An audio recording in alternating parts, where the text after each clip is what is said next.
Anthropologie has some absolutely beautiful artwork, but truth be told, I just can't afford it. So I'm going to show you how you can make some of their art pieces on a budget using your Cricut machine. Let's get started. I'm going to be using this wood canvas board as my base. You can get these on Amazon as well as arts and crafts stores. I've already got a hanger and I'm using the underside as my frame. So I'm just going to take some measurements.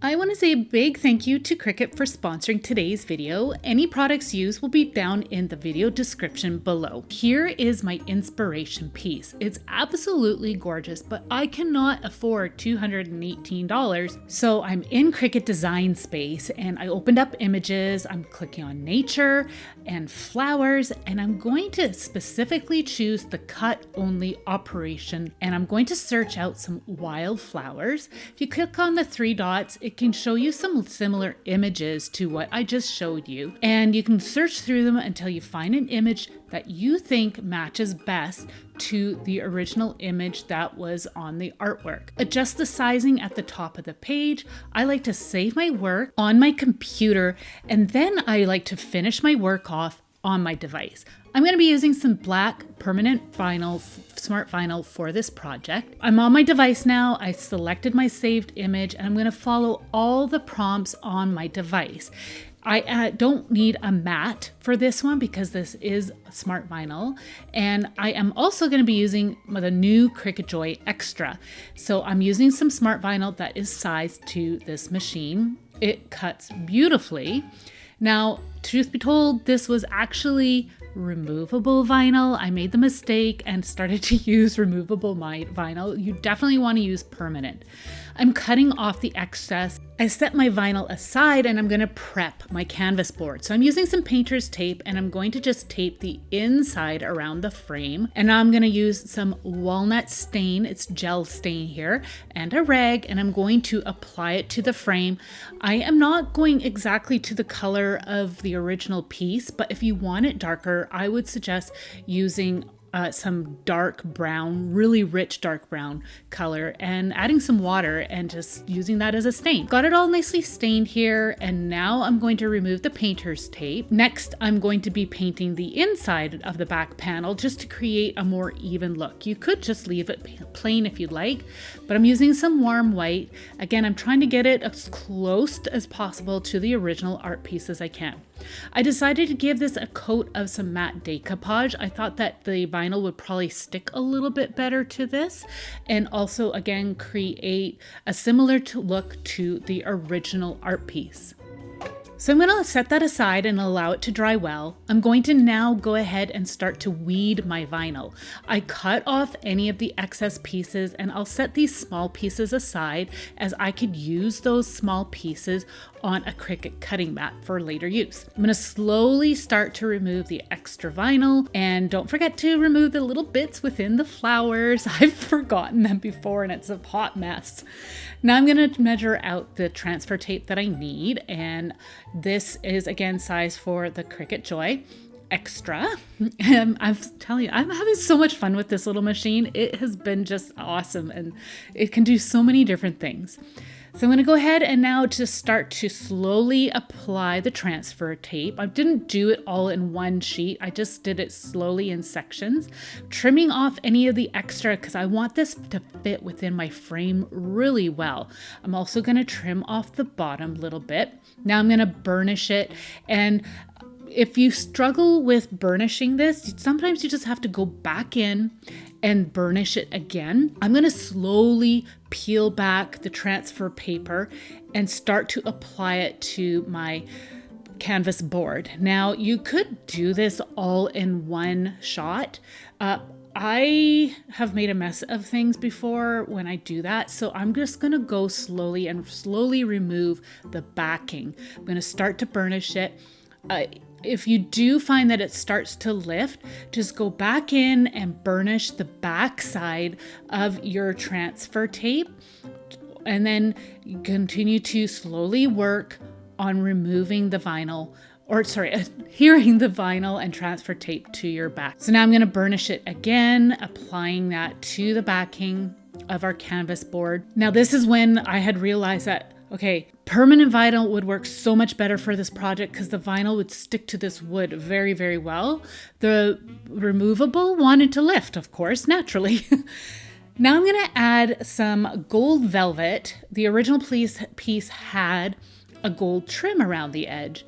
I thought, well, I'm going to try this gold velvet ribbon, and I think it gave it such a rich look. Just adding it with a little bit of hot glue, and that's it. It's all done. I'm happy with this. It's absolutely gorgeous, and it only cost me a fraction of the cost.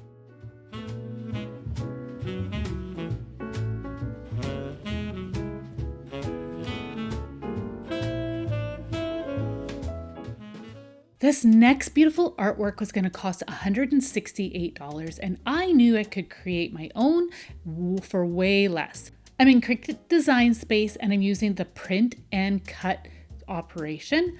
I'm selecting birds, yellow birds specifically. I searched up all the options available for the print and cut function, and there's lots to choose from here. This is the one I selected.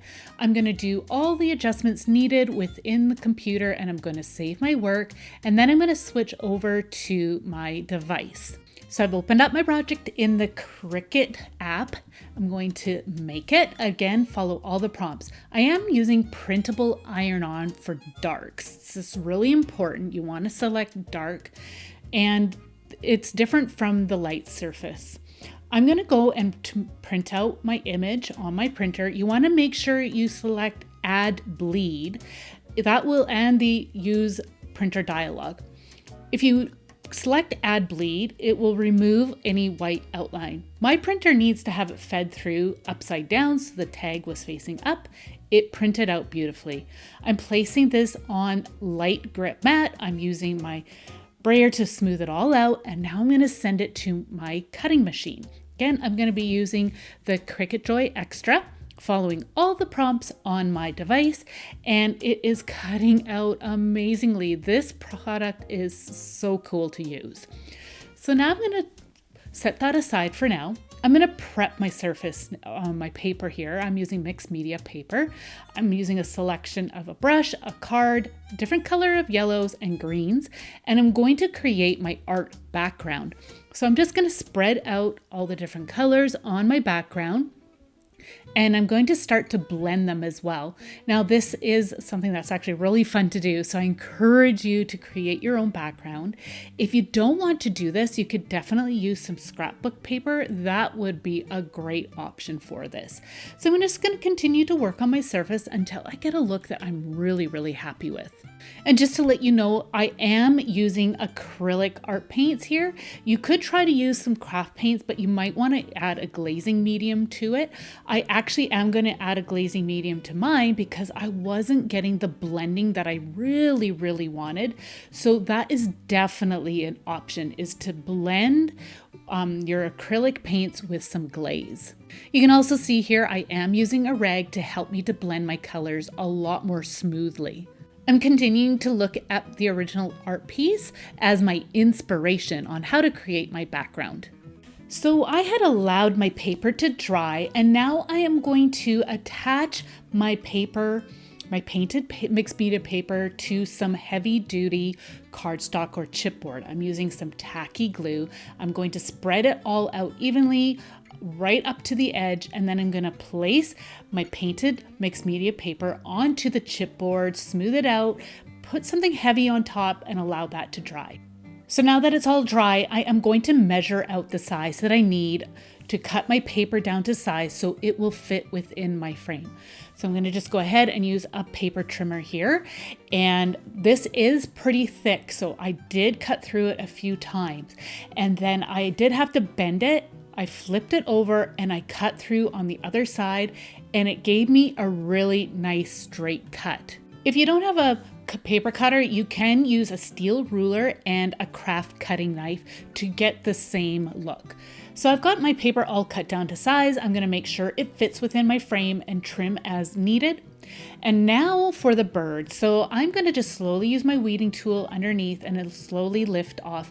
You can see that there is no white line due to that bleeding option that I used when I printed my image out. It completely removes any white line that may be showing. It worked really well. I'm in my heat guide settings and I'm going to be using my mini press to adhere the iron-on onto my paper. So follow all the settings for your machine that you're going to be using for this project or any other projects. I'm prepping my surface here.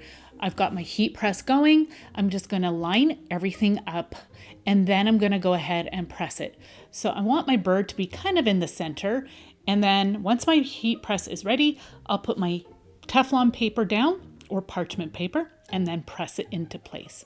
You can do the same technique on canvas, on an art canvas. I have done that as well and tested it out and it works really, really well if you're not using mixed media paper. So again, I wanted to create a cohesive look. So I'm going to give the entire piece a coat of some decoupage glue. It's a great sealant and creates a nice even layer and makes the whole piece look consistent.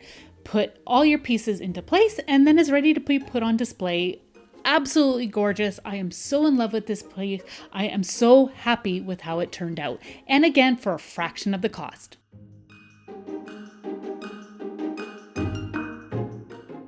So this next project is a challenging one, but it turned out amazing.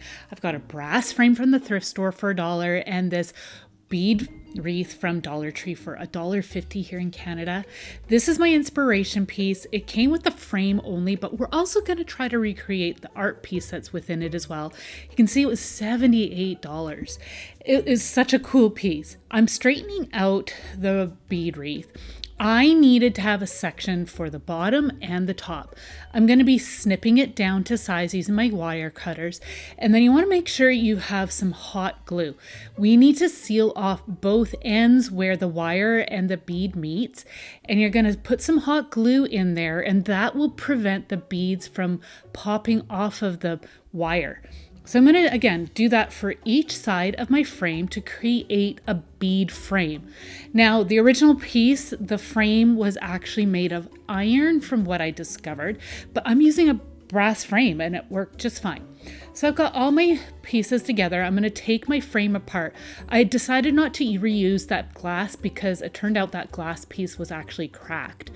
I'm going to lay out my bead frame around my brass frame and I'm going to use some hot glue just to initially attach the two together. This isn't going to create a permanent bond. You will need a glue like E6000 as well. So I'm just going to, again, just put the beads into place. And now I'm applying some E6000 to a bead. And I'm going to turn the bead so that the glue and the frame are attached to each other, or touching each other. I decided to use some string and I'm going to wrap the string around the frame. That way here, I know that the E6000 is going to stay connected to my frame while it dries because those beads were moving around. I'm going to go ahead and just add a little bit more hot glue here and there just to help keep it all secure while the E6000 cures. I'm using some Canson watercolor paper for this next step. I'm using the backing and I'm going to trace around it. The backing is from the frame. That way here I'll get the exact size I need for my watercolor paper. I'm going to trim this down to size. Now, if you don't want to do this way, you can definitely use your Cricut machine to cut your watercolor paper out. I'm going to use the draw only operation in Cricut Design Space. I've already selected the image that I want to use. It's a wildflower again. I'm going in and selecting the marker selection operation at the top, and I'm using watercolor markers for this project. The watercolor markers were new to me, so I was so excited to try them out. You need to adjust the size. Again, I'm doing all my work on the computer. And just to let you know, I am also using their subscription service. I'll have that link down below for you as well. So I'm going to use the blue watercolor marker. This is for the Cricut Joy. It comes with a watercolor paintbrush as well. And then I'm going to continue to follow all the prompts on my device. And so this is really cool. You want to make sure you want to switch out the blade with the pen. You also want to make sure you select either a heavy cardstock, or you could also use the watercolor card that they have in the material setting as well. I also made sure that my image lined up with the cards or watercolor paper that's on the mat to make sure it drew out in the proper spot. Ready to go, and I'm going to now make it. And these pens drew on the paper so beautifully, and it turned out so cool. It was so fun to watch because there were so many intricate details on this as well. So I'm going to remove the paper now, and here's the trick. I actually went in and added some hand-drawn lines over top of what we already have. I did not want this to look like a machine had done it, and at this point it really looked like it had. So to remove that kind of look, you can go over just some of the lines. It doesn't have to be all of them. Just add some hand-drawn lines just here and there, and it would create a lot more of a handmade look like the original piece that we had seen. I'm now going to go in and activate the color. I'm going to just squeeze the tube, and that gets the brush activated. I have some paper towel here to remove any excess water on my paper as well as on my brush.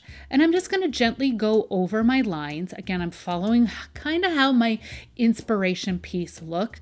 They did not have it entirely colored in. There was quite a bit of the white showing.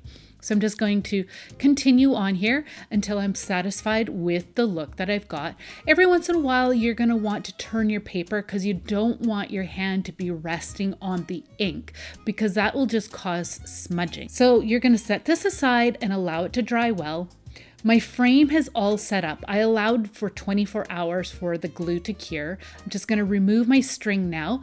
And if you need to, you can go ahead and add some hot glue to just re-secure your frame.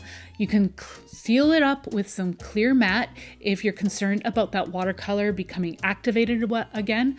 Put the pieces back together, and that's it.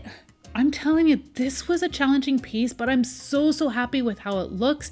It is one very, very cool piece of artwork. And again, cost me a fraction of the cost. Let me know what your favorite piece was by leaving me a comment down below. Thank you so much, Cricut, again for sponsoring today's video, and we will see you in the next one. Have a wonderful day. Take care. Bye.